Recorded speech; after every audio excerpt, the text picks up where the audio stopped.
او د پاغي کې په شرعي مسأله باندې عمل وکړو او یو څو کسانو د خبره وکړه چې الکه وای د ارسنه وزه خو د نرخ نه موزه. نو دا اوس د پښتو خپل متلونه دي په دې ځای کې اکثر خلک وای الکه د ارسنه وزه خو د دین نه موزه نرخ پکې لا چاره وست. نو د دین نه موزه د الله د پیغمبر د تابعداري نه موزه ال بیا چې دینو دا غریب خطا شي چې وسو کوم ټول خلک می خلاف خون خو په دغه کې چیرې سړی د الله په دین باندې چلیږي او په دې کې ته خلک رد بدی وای صفت کون کې خو پستا خبره کې دار چا ډیری وړي ویوا فضیلتونه بیانو صرف چاته دینو د نهی عن منکر مکوا ټول خلک به صفت کې دا دونه خسړی خو ډاکټر نه چې ماشوم یریږي او چغته کوي په غځای کې د چغه کوي چې کله ډاکټر ماشوم لستن وای. نو د علماو مثال د معاشري ډاکټران دي څنګه چې په ډاکټر باندې څوک دا پابندي نشي لګولې چې ته به مال استن نه وي یا به ته زما زخم لټک نه ورکی او که دا پابندي په ولګي نو بیا به ځان ته به ځان به تباک مرګ خلیله بجریانو ځان ورکی. نو دغه رنګي په علماو باندې بم دا پابندي نه لګي شرعي مسئلې د قران چې زمونږ د مزاج نه خلاف به موږ ته نه بیانې کدا پابندي په ولګول او مولا دي آزاد پرې نه خودو نو بیا به د خپل قبر برباد کی او دغه رنګي آخرت به خپل برباد کی. به هر حال نو دسي سخت خبره چې هغه د انسان د مزاج نه خلافي په دغه ځای کې خلک چې دینو خلاف کیږي حالانکه په دې کې د مولا ګناه خو نه ده مولا خو واسطه ده د الله او د خلکو په منځ کې هغه خو ځان لږ دینو پیټه پروت د چې شابه د الله لعنت ته متوجه ده که بیان دی نک ان الذين يكتمون ما انزلنا من البينات والهدى هغه خلک چې هغه پټي هغه څه الله تعالی فرمایي چې ما را لېږلي دي واضح دلیلونه آیاتونه مې را لېږلي دي هدایت مې را لېږلي او خلکو ته بیان کړی دی په قران کریم کې دای بیا هم د خلکو نه پټي اولئک یلعنهم الله په دې خلکو باندې د الله لعنتونه دي ويلعنهم اللاعنون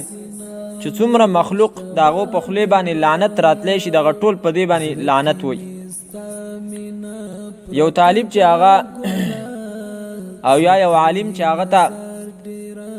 په دریاب کې میان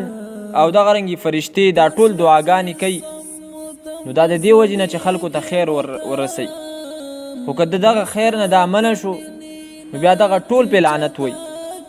نو به هر حال په مولا باندې د خپل رواج د وجې نه پابندي لګول او هغه ته دا ویل چې شرعي مسله به داسې نه بیانې دا ځان هلاکت ته ورپېښ کول دي. ستا علاج به بیا څنګه کیږي څنګه به د نفس د شریعت مطابق راځي چې ته په مولا دا پابندي ولګې چې زما د نفس او زما د مزاج نه خلاف خبره بنه کی. او دغه سیمولان چې کله الله دې موږ له د حق ویلو توفیق راکړي داسې یو کس عالم چې هغه د چا د ذات د وجې نه او د هغه د خفه کېدلو د وجې نه حق مسله پټه کړي ګول مولی کړي نو که نن دغه د چا د وجې نه چې ته دا مسله پټې که نن هغه ستانه خوشحاله دی سبا له به بل ځای کې درته څوک د حق خبره وکړي نو که نن ستا د هغه په ذهن کې او د هغه په خیال کې یو عزت دی ستا سبا له به دغه عزت ختمیږي ولې هغه ته به پته ولګي چې یاره دا سړی خو حق ویونکی نه دی دا خو صرف زما د مزاج غلام دی چې یاره به صیب چې څه مني بس هغه به ویم هغه خبره ده ویل چې زه د باچا غلام یم او زه خو سره باطنګړ غلام نه یم چېرته باچا په دغه پسې تلی و په ښکار پسې نو ډېر وږی شوی نو هغه چې سړی وږی شي نو ساده خوراک هم له خوند ډېر ورکوي موږ له خو چې روټۍ خوراک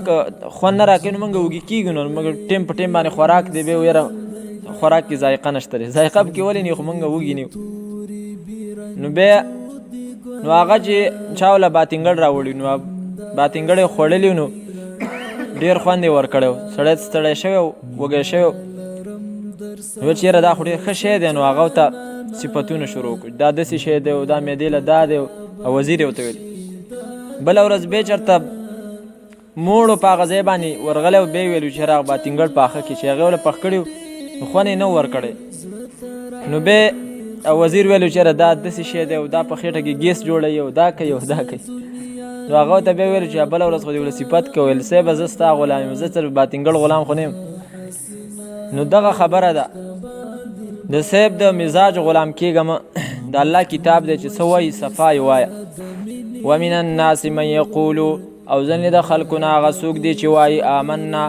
موږ ایمان راوړی دی بالله په الله تعالی باندې فاذا اوذیه پس کله چې تکلیف